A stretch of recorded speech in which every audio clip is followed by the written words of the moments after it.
Good evening, visitors. Welcome to the Australian War Memorial's last post ceremony. My name is Robert Allen, and joining us today from the Australian Army is Colonel Frank Colley. Today, we remember the beachhead battles of Gona, Boona and Sanananda and commemorate the 80th anniversary of the fall of Boona.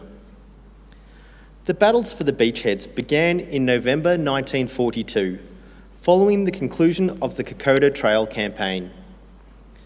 In July 1942, Boona was established as the main base for the Japanese thrust across the Owen Stanley Range towards Port Moresby. As the campaign turned against the Japanese, the beachheads of Gona, Boona and Sanananda were fortified and the Japanese defenders prepared to hold on at all costs. After heavy fighting, American troops finally entered Boona village on the 14th of December, but the battle was far from over. The Australian involvement began 4 days later, when troops from the 18th Infantry Brigade took up the attack. Over the next 2 weeks, several attacks were repulsed by the Japanese, with heavy losses on both sides. It was not until the 1st of January 1943, when fresh Australian troops attacked with tanks, that the final breakthrough was achieved. Defensive positions fell one after the other, and by the next day, the Australians had reached Giro Point, completing the capture of the Boona area. American troops attacking from the east, in conjunction with the Australians, captured Boona Government Station. Allied casualties for this operation numbered 2,870, of which 913 were Australians. This number included 306 men killed. More than 1,300 Japanese troops were recorded killed. However, the real number is known to be much higher, with many remains buried in bunkers or unrecovered. Fewer than 50 Japanese soldiers were taken prisoner, which speaks to the ferocity of the fighting. Today, we remember the beachhead battles and the fall of Boona. We pay our respects to the men and women commemorated here on the Roll of Honour and to the survivors who returned home. We welcome the veterans who have served, those that are still serving, and the families that love and support them. The live stream of this ceremony is made possible by the Returned and Services League of Australia and the RSL and Services Clubs Association. We welcome members who are watching the broadcast of this ceremony across Australia.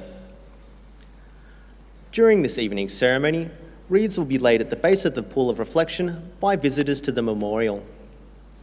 If you are able, please stand and join in singing the national anthem.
Those requiring a seat, please be seated.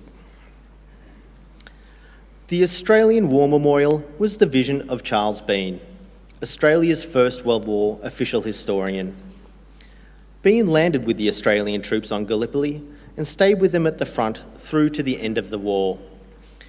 The idea of this national memorial and museum came to him at Pozières, France, in the depths of the bloody fighting of 1916. Bean's idea was that this would be a place where families and friends could mourn loved ones buried in faraway places. It would also be a place that could help all Australians understand what these men and women had endured and what they had done for us. Bean's vision, to which we remain true, is best expressed as inscribed in the entrance to the memorial's galleries. Here is their spirit, in the heart of the land they loved, and here we guard the record which they themselves made. Tonight, we'll read the story behind just one of those on the Roll of Honour, which lists the names of more than 103,000 men and women who have given their lives for us in war and on operations for more than a century. But first, we present a lament, flowers of the forest. Wreaths or floral tributes will now be laid at the base of the pool of reflection.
Today, we remember and pay tribute to Private Sidney Thomas Duckett. Sidney Duckett was born on the 9th of September 1918 at Wynyard, Tasmania. He was the sixth of 11 children born to Richard and Nellie Duckett. Little is known of his early life, though it is presumed that he grew up and went to school in the Wynyard Smithton district of northwestern Tasmania, along with his brothers and sisters. Eventually, he gained employment as a sawmiller. Sidney Duckett enlisted in the 2nd Australian Imperial Force on the 20th of October 1939 in Brighton, Tasmania. He was allotted to the 2nd 12th Infantry Battalion and began training with his new unit. All 5 of his brothers would also join up. In January 1940, Sidney became engaged to Betty Wheatley, and the two married soon afterwards in Melbourne. In May 1940, the 2nd 12th Battalion embarked at Sydney for overseas war service. About 6 weeks later, they landed in Scotland before continuing to Salisbury Plain in England. There, they conducted further training while being on alert for a possible German invasion. When it became clear the Germans would not invade the United Kingdom, the 18th Brigade, to which the 2nd 12th belonged, was sent to the Middle East. The men arrived in Egypt on the last day of 1940. In February 1941, the 18th Brigade was transferred to the 9th Australian Division. During the first week of April, it moved to Tobruk in Libya. The 2nd 12th participated in the defence of Tobruk until it was withdrawn on the night of the 26th of August. It was then trained in Palestine before joining the forces garrisoning Syria in late September 1941. Returning to Palestine in early January, Duckett and his comrades sailed for Australia on the 12th of February, arriving at Adelaide on the 28th of March 1942. Their next battleground was Milne Bay in Papua. Arriving in mid-August 1942, they mounted a successful counterattack against Japanese invasion forces in early September. After occupying Goodenough Island from late October until late December, the 2nd 12th returned to Papua for the most bitter and costly battles of the war, Buna and Sanananda. At Buna, it attacked the Japanese at Goropa Point on the 1st of January 1943. With tank and artillery support, the men advanced against fierce resistance, with enemy machine gun bunkers and snipers taking a toll as they moved forward in the open. Throughout the next day, the 2nd of January, the Australians hunted down remaining pockets of resistance. The Japanese fought to the last man. It was over before sunset, by which time the 2nd 12th Battalion had suffered 63 killed and 122 wounded. Among the dead was 24-year-old Private Sidney Duckett. The Burnie Advocate later announced that Sidney had been killed in action, closing with the epitaph, "Bravely he volunteered to fight to save our land." His name is listed on the Roll of Honour on my left, among almost 40,000 Australians who died while serving in the Second World War. This is but one of the many stories of service and sacrifice told here at the Australian War Memorial. We now remember Private Sidney Tucker. We now remember Private Sidney Thomas Duckett, who gave his life for us, for our freedoms, and in the hope of a better world.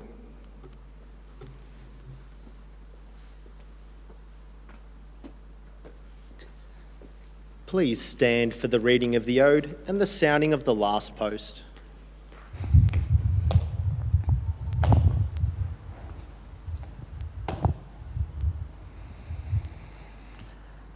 They shall grow not old, as we that are left grow old.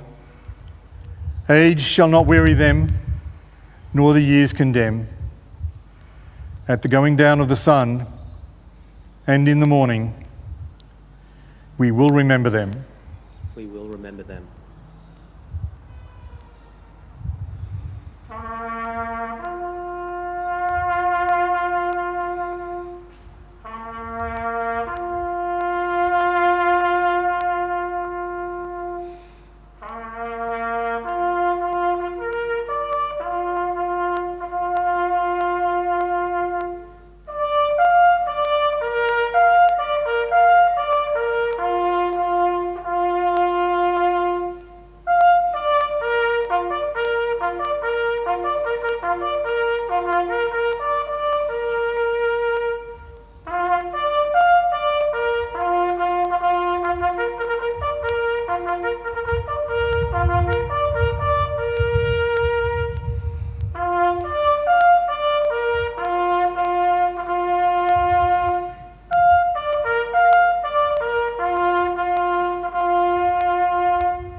Lest we forget.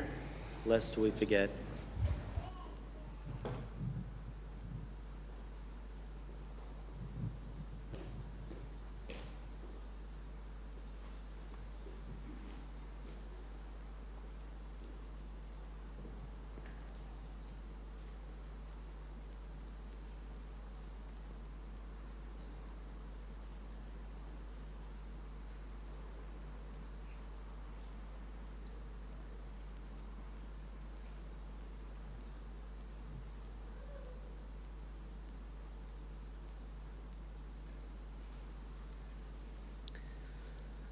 We leave you this evening with the words of the memorial's founder, Charles Bean. Many a man lying out there at Pozières or in the low scrub at Gallipoli, with his poor, tired senses barely working through the fever of his brain, has thought in his last moments, well, it's over. But in Australia, they will be proud of this. Ladies and gentlemen, girls and boys, that concludes the last post ceremony. On behalf of the director, staff and volunteers, we thank you for visiting the Australian War Memorial today and for your continued support of the Memorial's development project. We wish you all a very pleasant evening. Thank you.